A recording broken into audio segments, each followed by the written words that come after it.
আসসালামু আলাইকুম। আমি এখন মোট প্রজনন হার সম্পর্কে বলবো। মোট প্রজনন হার বা টোটাল ফার্টিলিটি রেট, যেটাকে সংক্ষেপে TFR দ্বারা প্রকাশ করা হয়, সন্তান ধারণে সক্ষম 15 থেকে 49 বছর বয়সের মহিলাদের প্রতি 1000 মহিলার গড়ে যে কয়টি শিশু জীবিত জন্মগ্রহণ করে তাকে মোট প্রজনন হার বা টোটাল ফার্টিলিটি রেট বলে। এখানে TFR equal 5 into summation of 7 BI ভাগ FI ইন্টু 1000।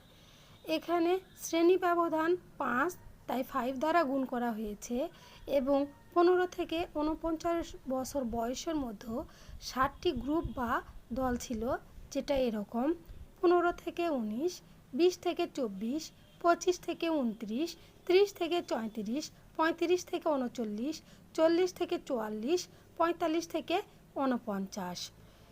BI, এটা দ্বারা আমরা বুঝি কোনো ভৌগোলিক অঞ্চলের আয়তম বয়স শ্রেণীর মহিলাদের 1 বছরে জন্মগ্রহণকারী মোট জীবন্ত শিশু সংখ্যা, আর FI দ্বারা আমরা বুঝি ওই ভৌগোলিক অঞ্চলের এবং ওই বছরের আয়তম বয়স শ্রেণীর মোট মহিলাদের সংখ্যা। আসসালামু আলাইকুম।